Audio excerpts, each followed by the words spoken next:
I'm Chanté Cross, licensed professional counselor and certified life coach, owner and operator of C.L.C Counseling and Coaching, and welcome back to the Room for Growth. Today I want to talk about relationships. Relationships are things. I don't know how to actually put the words together, but I deal with relationships in my life coaching practice as well as my mental health practice. Relationships, because I call ourselves pack animals, and that's something I'd heard many, many, many years ago. We need relationships, and some of us fight tooth and nail to have them, and some of us run away from them because we've been hurt, we've been scarred, and so we don't see relationships as being something that is beneficial or helpful for us. But regardless of either spectrum that you're on, relationships are necessary to human existence. And so when we struggle with relationships, excuse me one second. I need to get a drink of water. But either way, we need relationships to exist in the world. And when we struggle with relationships, it really hurts us at a very deep place. Relationships, our idea of relationships form very early.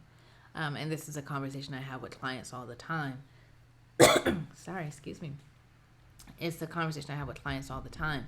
Our idea of relationships form when we're children, when we're living in the household with our family, whether it be a two-parent household, one-parent household, multi-generational household. We are learning about relationships and how to engage in relationships during those formative years. And if we're not provided a good example, then we run the risk of struggling to form healthy relationships in our adult years. And so again, it's a very important part of being a human being on this planet to have relationships, to have healthy relationships. So I guess the one aspect that I want to talk about in our relationships, and this is kind of sparked from some sessions that I've had recently, is this need to build a relationship. And I don't know how to I'm trying to figure out the words to put to it. We all seek to create relationships, right?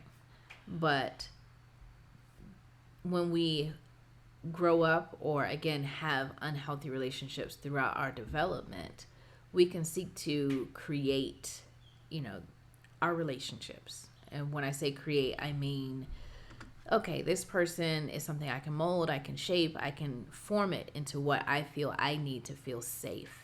And that's a very unhealthy thing. I created this phrase, and please, if there's some sensitive ears, listening to my podcast, please do what you need to do, mute it, fast forward it, whatever. But I call it Captain Save a Hoe syndrome. And Captain Save a Hoe syndrome, if you're a part of a particular community, you've heard this before, Captain Save a Hoe. But it's not just related to men trying to save women. And that's how it's been used in the past. That's the connotation that's been used in the past. It actually can be women trying to save men. It can be women in same-sex relationships trying to save another woman, and a man in a same-sex relationship trying to save a man, and all across the spectrum. So what it means is that you look at this person and you're like, they're hurt, they're wounded. I can save them. I can shape them. I can make them into the person that they think they want to be and that I need them to be for me. And that is a perilous journey. And it's not worth taking, to be honest. If you go into a relationship thinking that you are going to save this person, that you are going to build a bear, it never works out. And it takes away the autonomy and the choice of the person that you're in relationship with. That person has made certain choices. Whether you agree with those choices or not, they're their choices to have made. And therefore, you leave them to their choices. For some people, again, it's usually someone who feels that they have achieved a certain level or that they are working towards certain goals and they want to help this person see the same value in themselves and also reach for the same goals and achieve to the same level. You're already operating from a perspective where you think you're better than this person.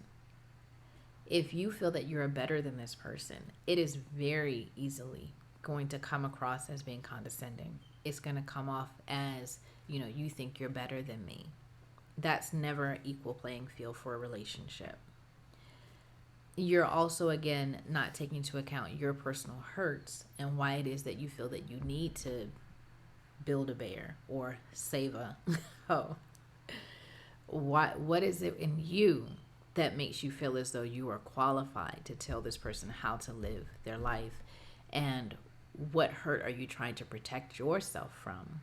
Because if you were dealing with someone that you already felt was quote unquote on your level, you wouldn't have to build this person. You wouldn't have to create this person in your image or in the image of the person that you want to find. They're out there. There's someone out there already who has everything that you claim you're looking for. So what is it in you that makes you feel inferior or fearful of dealing with someone that you already feel is on your level?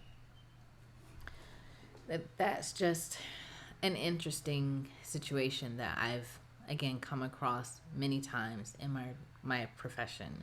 Again, people who are struggling with trying to, again, save a hoe, build a bear, whatever you want to call it. When, again, the work is really needed to be done internally, not externally. What is it in you that makes you feel safer and more secure with someone that you feel is not on your level? And you are, again, in your mind, trying to build them up. They haven't asked for you to help build them up. They might be quite happy with who they are, where they are in life, and are happy with their trajectory and where they're headed. You are being unfair. You are in some ways are being controlling. So that work needs to start with you, not with your project. Relationships, as I said, are foundational to our existence. One other trend that I'm finding, and maybe it's just on social media, I hope it's just on social media. If it's not, it really worries me. As I was saying about on that spectrum, where one might be clawing for a relationship and the other one is running away from it as fast as possible. There's a trend, and it's been going on for a while, where people are like, oh, I'll cut you off, or the idea of boundaries. They don't see boundaries as the white picket fence. They see it as the nice stone wall with the moat in front of it. I'll cut you off in a heartbeat. My peace is everything. That to me says that the person that feels they need that wall with the moat, again, they've been hurt. They don't know how to, again, truly set healthy boundaries with people, or they've tried, and those people that they've tried to do that with did not respect those boundaries, and so now everyone is cut off, and quick, immediate, like, oh, that's a red flag, I'm out. Oh, that's a red flag, I'm out.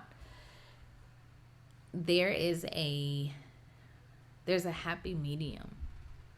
As I said, we need relationship. If everyone that you come across is a red flag, if you are running at the slightest inkling of a problem, you are cutting yourself off to a much needed resource. And when I say resource, I don't mean their money, I don't mean their time, I mean just their presence is a needed resource. So with that, again, I think the conversation is more so around how to set just healthy boundaries. Like I said, a healthy boundary is not a brick wall with a moat.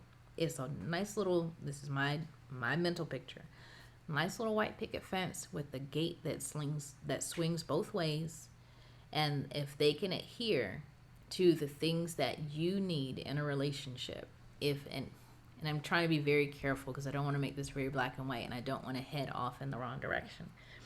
But let me put it this way.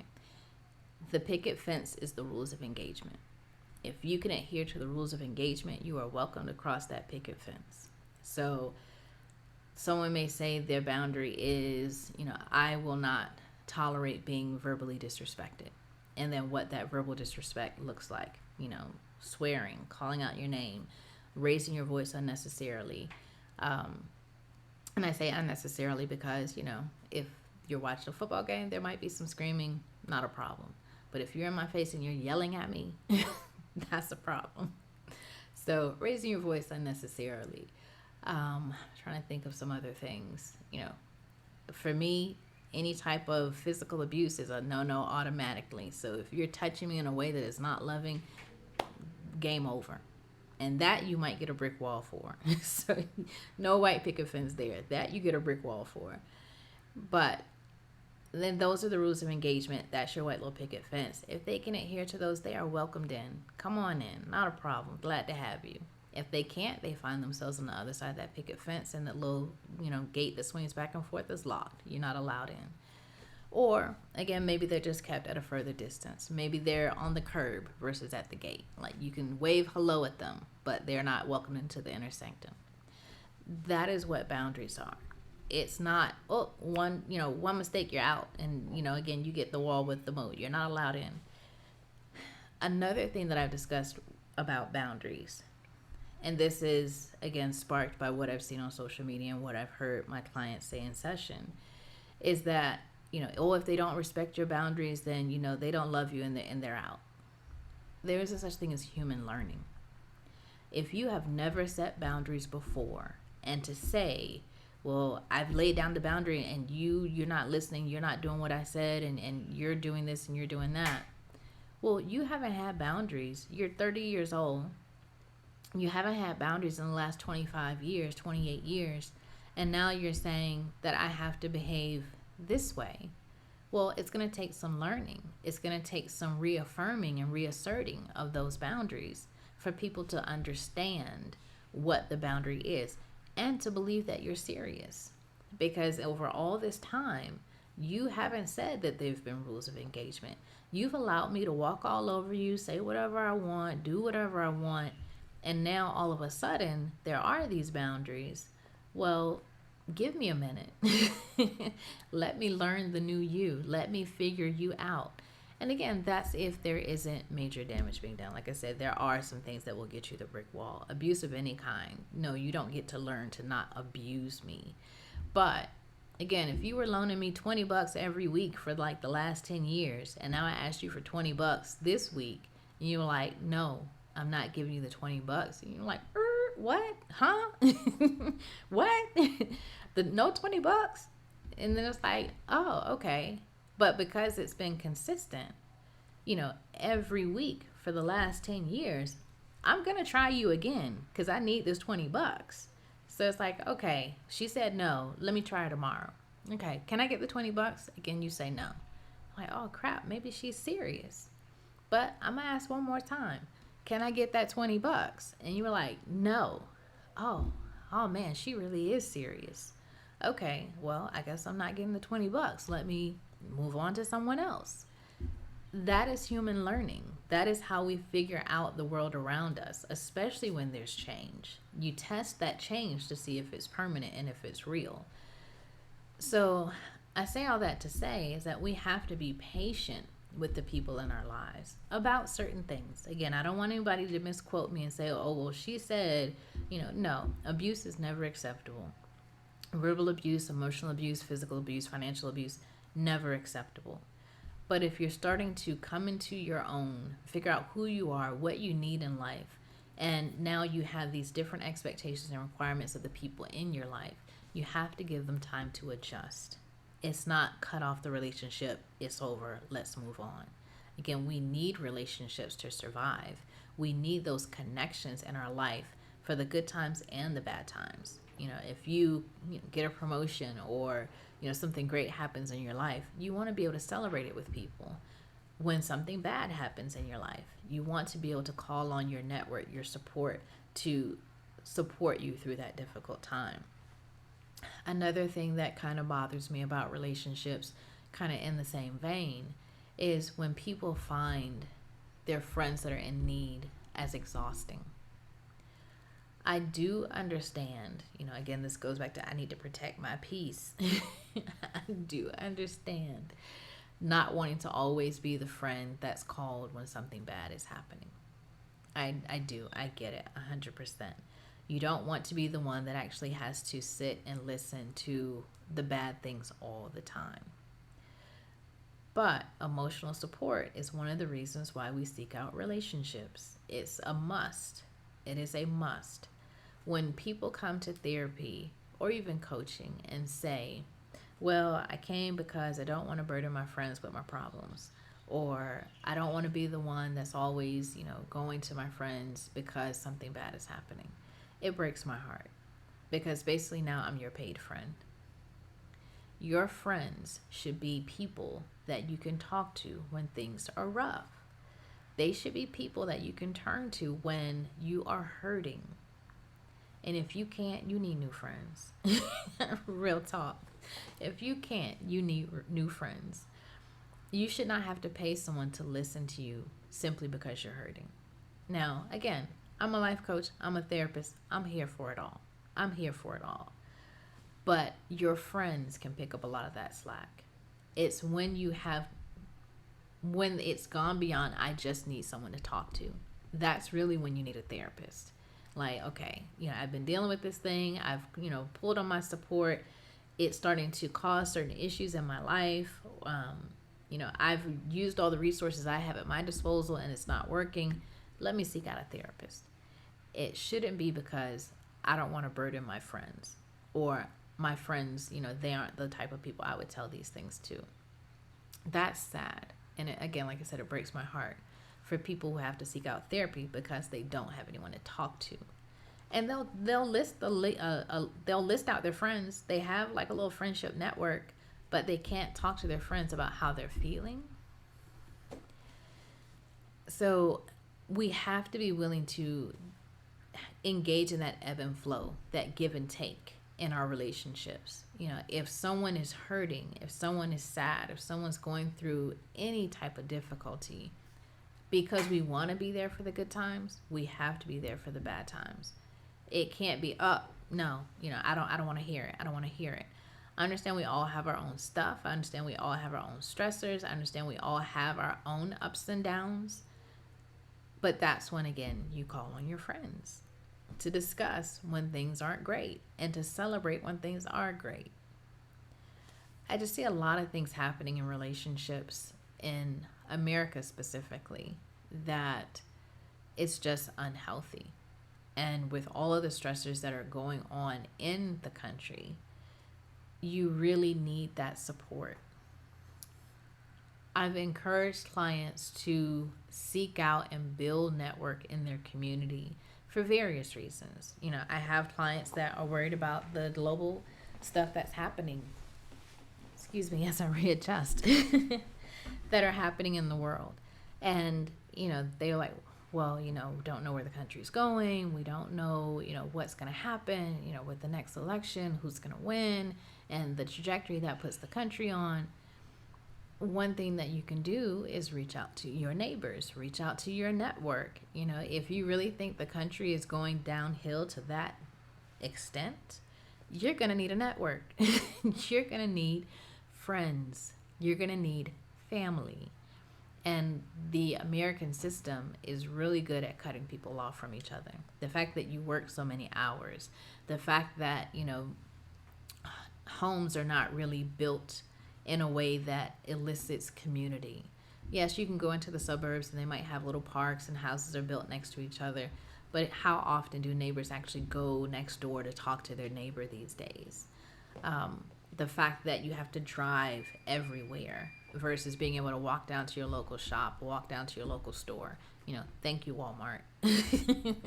Thank you, Sam's Club, for these huge big box stores that you have to drive miles to get to, versus just being able to walk across the street to, my little,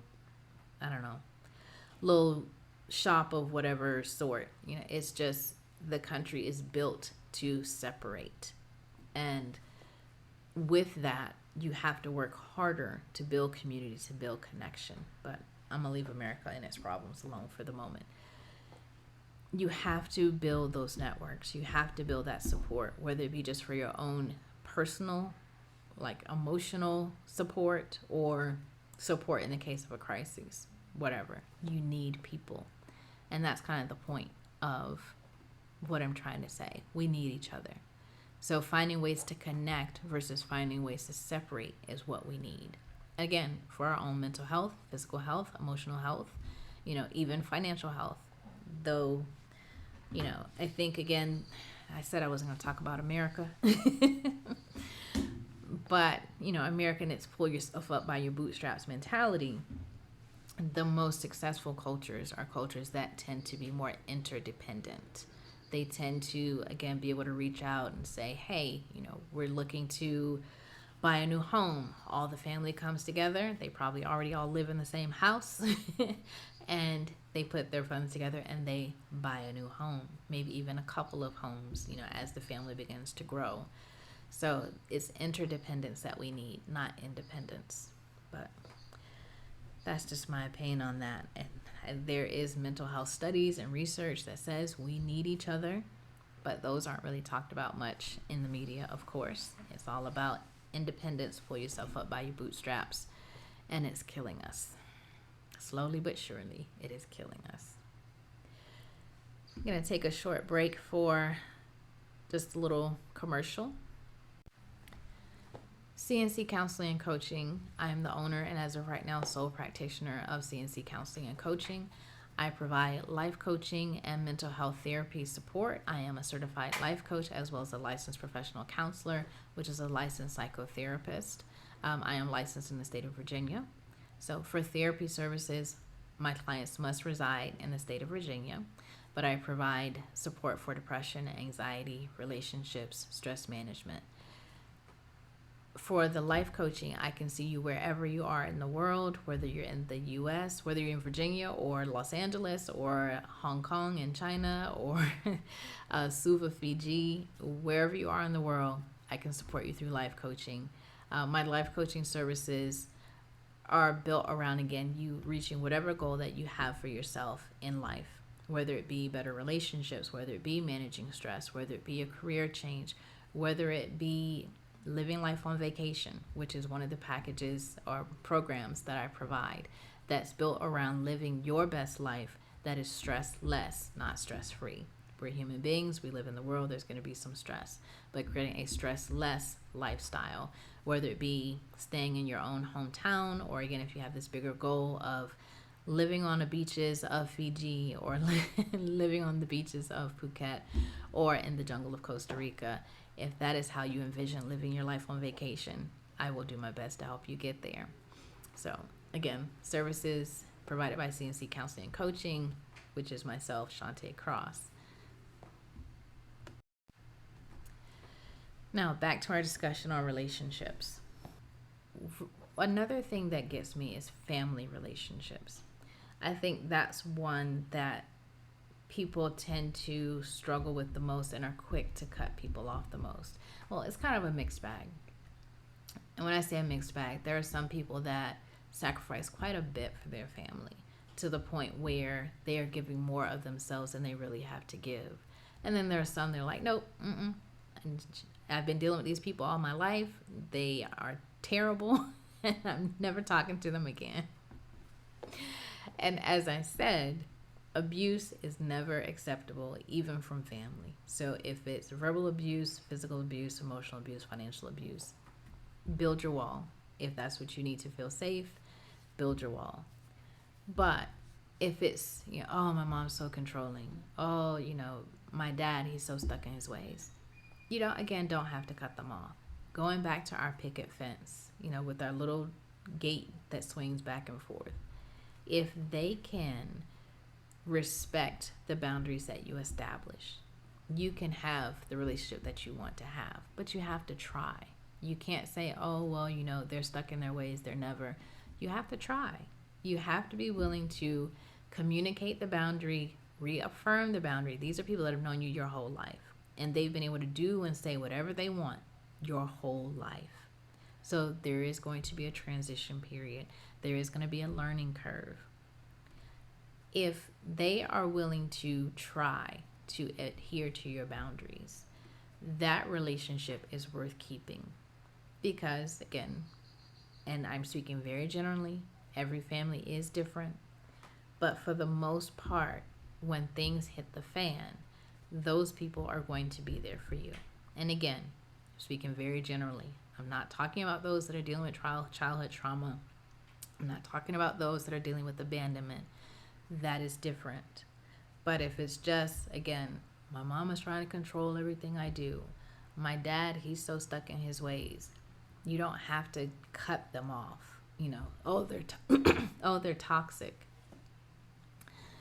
If you have healthy boundaries and are comfortable reaffirming those boundaries, those relationships can be salvaged at a level that you are comfortable with.